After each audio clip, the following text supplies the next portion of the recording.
Hechos de los Apóstoles. Hechos, capítulo 1. Estimado Teófilo, en mi primer libro me referí a todo lo que Jesús comenzó a hacer y enseñar, hasta el día en que fue llevado al cielo, luego de darles instrucciones por medio del Espíritu Santo a los apóstoles que había escogido. Después de padecer la muerte, se les presentó dándoles muchas pruebas convincentes de que estaba vivo. Durante 40 días se les apareció y les habló acerca del reino de Dios. Una vez, mientras comía con ellos, les ordenó: No se alejen de Jerusalén, sino esperen la promesa del Padre, de la cual les he hablado. Juan bautizó con agua, pero dentro de pocos días ustedes serán bautizados con el Espíritu Santo. Entonces, los que estaban reunidos con él le preguntaron: Señor, ¿es ahora cuando vas a restablecer el reino a Israel? No les toca a ustedes conocer la hora ni el momento determinados por la autoridad misma del Padre. Les contestó Jesús: Pero cuando venga el Espíritu Santo sobre ustedes, recibirán poder y serán mis testigos, tanto en Jerusalén como en toda Judea y Samaria, y hasta los confines de la tierra. Habiendo dicho esto, mientras ellos lo miraban, fue llevado a las alturas hasta que una nube lo ocultó de su vista. Ellos se quedaron mirando fijamente al cielo mientras él se alejaba. De repente, se les acercaron dos hombres vestidos de blanco que les dijeron: Galileos, ¿qué hacen aquí mirando al cielo? Este mismo Jesús, que ha sido llevado de entre ustedes al cielo, vendrá otra vez de la misma manera que lo han visto irse. Entonces regresaron a Jerusalén desde el monte llamado de los Olivos, situado aproximadamente a 1 kilómetro de la ciudad. Cuando llegaron, subieron al lugar donde se alojaban. Estaban allí Pedro, Juan, Jacobo, Andrés, Felipe, Tomás, Bartolomé, Mateo, Jacobo hijo de Alfeo, Simón el celote y Judas hijo de Jacobo. Todos, en un mismo espíritu, se dedicaban a la oración, junto con las mujeres y con los hermanos de Jesús y su madre María. Por aquellos días, Pedro se puso de pie en medio de los creyentes, que eran un grupo como de 120 personas, y les dijo: Hermanos, tenía que cumplirse la escritura que, por boca de David, había predicho el Espíritu Santo en cuanto a Judas, el que sirvió de guía a los que arrestaron a Jesús. Judas se contaba entre los nuestros y participaba en nuestro ministerio. Con el dinero que obtuvo por su crimen, Judas compró un terreno. Allí cayó de cabeza, se reventó y se le salieron las vísceras. Todos en Jerusalén se enteraron de ello. Así que aquel terreno fue llamado Acéldama, que en su propio idioma quiere decir campo de sangre. Porque en el libro de los Salmos, continuó Pedro, está escrito: que su lugar quede desierto y que nadie lo habite. También está escrito que otro se haga cargo de su oficio. Por tanto, es preciso que se una a nosotros un testigo de la resurrección, uno de los que nos acompañaban todo el tiempo que el Señor Jesús vivió entre nosotros, desde que Juan bautizaba hasta el día en que Jesús fue llevado de entre nosotros. Así que propusieron a dos, a José, llamado Barsabás, apodado el Justo, y a Matías, y oraron así: Señor, tú que conoces el corazón de todos, muéstranos a cuál de estos dos has elegido para que se haga cargo del servicio apostólico que Judas dejó para irse al lugar que le correspondía. Luego echaron suertes y la elección recayó en Matías, así que él fue reconocido junto con los 11 apóstoles. Hechos, capítulo 2. Cuando llegó el día de Pentecostés, estaban todos juntos en el mismo lugar. De repente, vino del cielo un ruido como el de una violenta ráfaga de viento y llenó toda la casa donde estaban reunidos. Se les aparecieron entonces unas lenguas como de fuego que se repartieron y se posaron sobre cada uno de ellos. Todos fueron llenos del Espíritu Santo y comenzaron a hablar en diferentes lenguas según el Espíritu les concedía expresarse. Estaban de visita en Jerusalén judíos piadosos procedentes de todas las naciones de la tierra. Al oír aquel bullicio, se agolparon y quedaron todos pasmados porque cada uno los escuchaba hablar en su propio idioma. Desconcertados y maravillados, decían: ¿No son galileos todos estos que están hablando? ¿Cómo es que cada uno de nosotros los oye hablar en su lengua materna? Partos, medos y elamitas, habitantes de Mesopotamia, de Judea y de Capadocia, del Ponto y de Asia, de Frigia y de Panfilia, de Egipto y de las regiones de Libia cercanas a Cirene. Visitantes llegados de Roma, judíos y prosélitos, cretenses y árabes. Todos por igual los oímos proclamar en nuestra propia lengua las maravillas de Dios. Desconcertados y perplejos, se preguntaban: ¿qué quiere decir esto? Otros se burlaban y decían: Lo que pasa es que están borrachos. Entonces Pedro, con los 11, se puso de pie y dijo a voz en cuello: Compatriotas judíos y todos ustedes que están en Jerusalén, déjenme explicarles lo que sucede. Presten atención a lo que les voy a decir.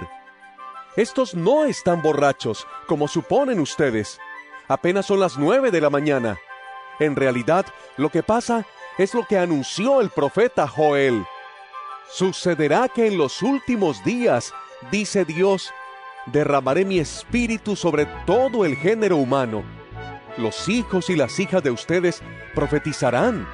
Tendrán visiones los jóvenes y sueños los ancianos. En esos días derramaré mi espíritu aún sobre mis siervos y mis siervas, y profetizarán. Arriba en el cielo y abajo en la tierra mostraré prodigios, sangre, fuego y nubes de humo. El sol se convertirá en tinieblas y la luna en sangre antes que llegue el día del Señor, día grande y esplendoroso, y todo el que invoque el nombre del Señor será salvo. Pueblo de Israel, escuchen esto. Jesús de Nazaret fue un hombre acreditado por Dios ante ustedes con milagros, señales y prodigios, los cuales realizó Dios entre ustedes por medio de él, como bien lo saben. Este fue entregado según el determinado propósito y el previo conocimiento de Dios, y por medio de gente malvada. Ustedes lo mataron, clavándolo en la cruz. Sin embargo, Dios lo resucitó, librándolo de las angustias de la muerte, porque era imposible que la muerte lo mantuviera bajo su dominio. En efecto, David dijo de él: Veía yo al Señor siempre delante de mí, porque Él está a mi derecha para que no caiga. Por eso mi corazón se alegra y canta con gozo mi lengua. Mi cuerpo también vivirá en esperanza. No dejarás que mi vida termine en el sepulcro. No permitirás que tu santo sufra corrupción. Me has dado a conocer los caminos de la vida. Me llenarás de alegría en tu presencia. Hermanos, permítanme hablarles con franqueza acerca del patriarca David, que murió y fue sepultado, y cuyo sepulcro está entre nosotros hasta el día de hoy. Era profeta, y sabía que Dios le había prometido, bajo juramento, poner en el trono a uno de sus descendientes. Fue así como previó lo que iba a suceder. Refiriéndose a la resurrección del Mesías, afirmó que Dios no dejaría que su vida terminara en el sepulcro, ni que su fin fuera la corrupción. A este Jesús, Dios lo resucitó, y de ello todos nosotros somos testigos. Exaltado por el poder de Dios, y habiendo recibido del Padre el Espíritu Santo prometido, ha derramado esto que ustedes ahora ven y oyen. David no subió al cielo, y sin embargo declaró: Dijo el Señor a mi Señor, siéntate a mi derecha hasta que ponga a tus enemigos por estrado de tus pies. Por tanto, sépalo bien todo Israel, que a este Jesús, a quien ustedes crucificaron, Dios lo ha hecho Señor y Mesías. Cuando oyeron esto, todos se sintieron profundamente conmovidos, y les dijeron a Pedro y a los otros apóstoles: Hermanos, ¿qué debemos hacer? Arrepiéntase y bautícese cada uno de ustedes en el nombre de Jesucristo para perdón de sus pecados. Les contestó Pedro. Y recibirán el don del Espíritu Santo.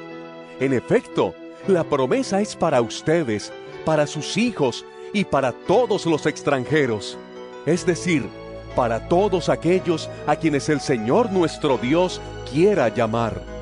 Y con muchas otras razones, les exhortaba insistentemente. ¡Sálvense de esta generación perversa! Así pues, los que recibieron su mensaje fueron bautizados. Y aquel día se unieron a la iglesia unas 3,000 personas. Se mantenían firmes en la enseñanza de los apóstoles, en la comunión, en el partimiento del pan y en la oración. Todos estaban asombrados por los muchos prodigios y señales que realizaban los apóstoles. Todos los creyentes estaban juntos y tenían todo en común.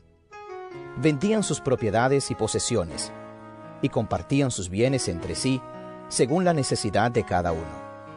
No dejaban de reunirse en el templo ni un solo día. De casa en casa partían el pan y compartían la comida con alegría y generosidad, alabando a Dios y disfrutando de la estimación general del pueblo. Y cada día el Señor añadía al grupo los que iban siendo salvos. Hechos, capítulo 3.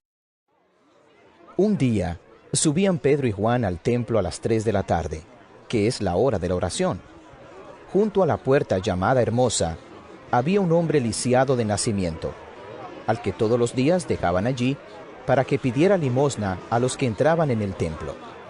Cuando éste vio que Pedro y Juan estaban por entrar, les pidió limosna. Pedro, con Juan, mirándolo fijamente, le dijo: «Míranos». El hombre fijó en ellos la mirada, esperando recibir algo. «No tengo plata ni oro», declaró Pedro, «pero lo que tengo te doy. En el nombre de Jesucristo de Nazaret, levántate y anda». Y tomándolo por la mano derecha, lo levantó. Al instante los pies y los tobillos del hombre cobraron fuerza. De un salto se puso en pie y comenzó a caminar. Luego entró con ellos en el templo con sus propios pies, saltando y alabando a Dios. Cuando todo el pueblo lo vio caminar y alabar a Dios, lo reconocieron como el mismo hombre que acostumbraba a pedir limosna, sentado junto a la puerta llamada Hermosa, y se llenaron de admiración y asombro por lo que le había ocurrido.